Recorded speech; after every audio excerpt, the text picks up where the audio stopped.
अस्सलामुअलैकुम दोस्तों, आपको हम कैमल का ब्यूटी कंपटीशन दिखाते हैं। ये जो ब्यूटी कंपटीशन है ये यूनिवर्सिटी ऑफ एग्रीकल्चर फैसलाबाद में मुनक़िद।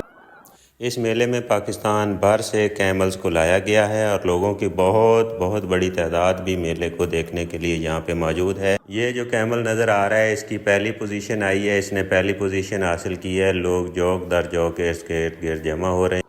इस कैमल का नाम शेर पाकिस्तान रखा गया है। बहुत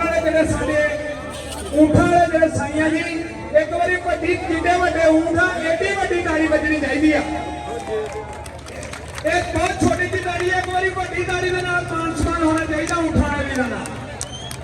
सस्सियां दी जागदी रवी ऊँट वाले मिल जाएंगे। बहुत खूबी ऊँट वाले पाकिस्तान दे विच पूरी दुनिया च सब तो वड्डा जानवर जिहड़ा जी माशाअल्लाह जी ਉਹਦੇ ਵਿੱਚ ऊँट ਦਾ शुमार होगा। जन लाउण वास्ते 27वां मेला international goat and bull association की है।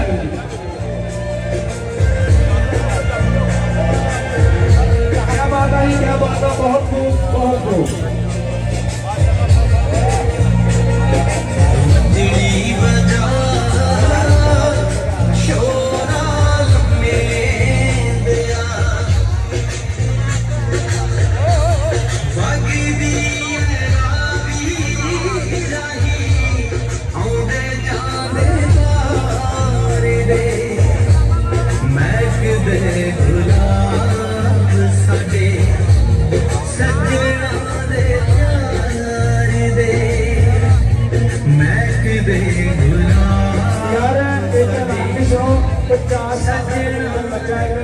ਜੇ ਕਿਸੇ ਨੂੰ ਮਿਲੇ ਤਾਂ ਉਹਨਾਂ ਦੇ ਦੋ ਨਾਲ ਆਏ ਹੋਏ ਜਿਹੜੇ ਉਹਨਾਂ ਦੇ ਘਰ ਦੇ ਆ ਸਾਡੇ ਕੋਲ ਸਟੇਜ ਤੇ ਮੌਜੂਦ ਹੈ। ਬੱਚੇ ਦਾ ਨਾਮ ਕੀ ਹੈ ਜੀ?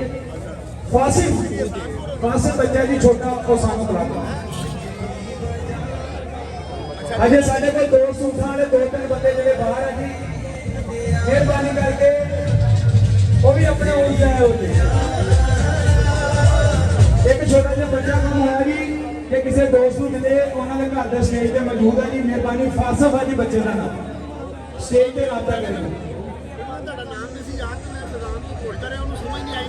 कोई एक दो ऊँट है रहते भी है जी, काइंडली मेहरबानी करके उन्होंने साइयां के साथ रिक्वेस्ट है जी।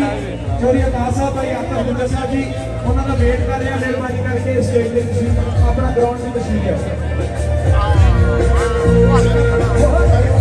शेख बहाद साहब मेहरबानी करके स्टेज पे तशरीफ है भाई। शेख बहाद साहब साढ़े भाई से अपने प्यार प्री की सांझ करने वास्ते फैसलाबाद की शान बने हुई है। साढ़े मुल्क मेहमान इस्तेमाल जनाब सरदार हाजी शौकत डोगर साहब।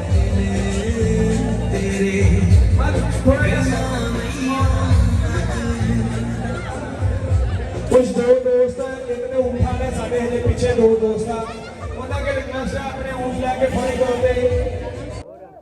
ये अभी जो कैमल आ रहा है इसका जो बनाव श्रृंगार है ये प्योर चांदी से इसको बनाया गया है। आप करीब से जब आ रहा है तो ये देख सकते हैं, ये चांदी से बना हुआ है। इसका जो बनाव श्रृंगार है ये स्पेशल बनाया जाता है, स्पेशल इस पे खर्चा किया जाता है। ये बहुत बड़ा कैमल है। मेले में वैसे तो बहुत सारे कैमल्स को लाया गया है, लेकिन ब्यूटी कंपटीशन के लिए सिर्फ ये चंद एक 6-7 कैमल्स हैं। इनके दरमियान ये ब्यूटी का कंपटीशन है। बाकी कैमल पीछे उन्होंने खड़े किए हुए हैं क्योंकि ये बहुत बहुत खूबसूरत कैमल हैं। तो ब्यूटी कंपटीशन के लिए चंद सिलेक्टेड कैमल्स को यहाँ पे लाया गया है। इनमें से 3 पोजीशन के लिए फ़ाइनल फ़ैसला किया जाएगा, पहली, दूसरी और तीसरी पोजीशन। जजेस कैमल्स को हर एंगल से देख रहे हैं, उनकी हाइट को, उनकी गर्दन को, उनका खड़े होने के स्टाइल को।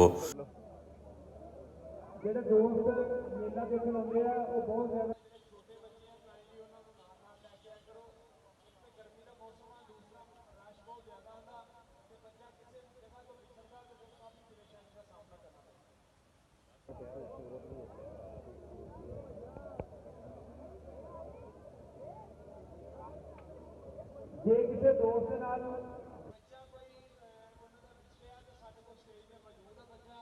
बच्चे ने स्क्रीन पे भी नजर आ रहा है।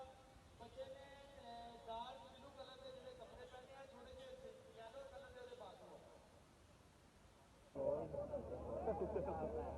स्क्रीन पे बच्चा नजर भी आ रहा है।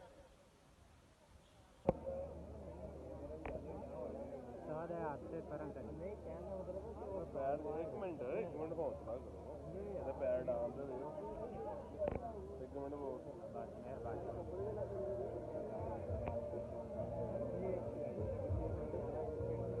ਬਹੁਤ ਵਧੀਆ ਜੀ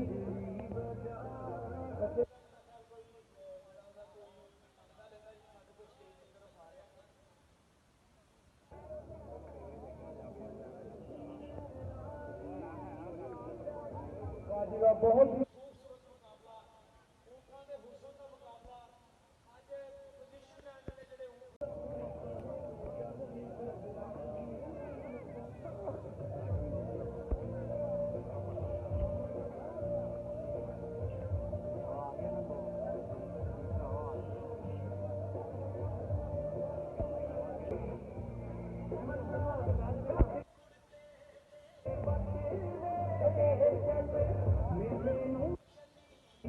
क्या बात है जी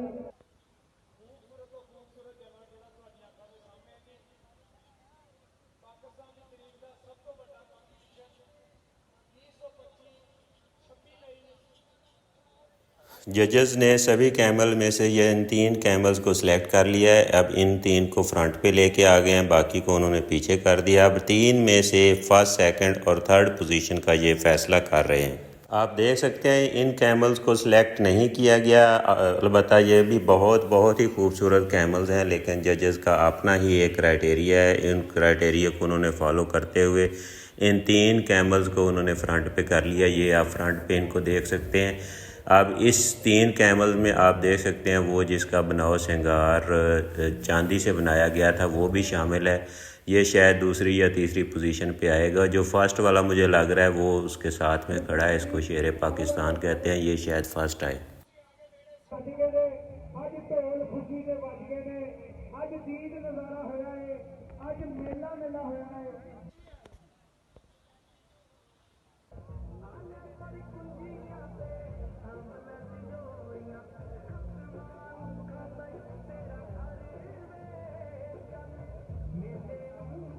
लो जी एक बहुत वो घूम गया कोई शह पल्ले नहीं पैनी लेकिन हम जो सानू वापस करते अभी 25,000 रुपया उन्होंने नाम देवांगे जी ते मैनू स्टेज पे जमा करा के 25,000 लोग बड़ी खुशी के साथ, बड़े जोशो खरोश के साथ इन कैमल्स के साथ सेल्फियां ले रहे हैं, इनकी पिक्चर्स बना रहे हैं, इनकी रील्स बना रहे हैं। इन कैमल्स को अब ये मालिक इनके वापस लेके जा रहे हैं, लेकिन मजमा बहुत ज़्यादा है तो इनको मुश्किल पेश आ रही है। मैं उम्मीद करता हूँ आपको ये वाली वीडियो पसंद आई होगी। आप सब चैनल को लाइक, शेयर और सब्सक्राइब ज़रूर कर दिए और नेक्स्ट वीडियो के लिए इस चैनल को ज़रूर देखिएगा। अल्लाह हाफिज़।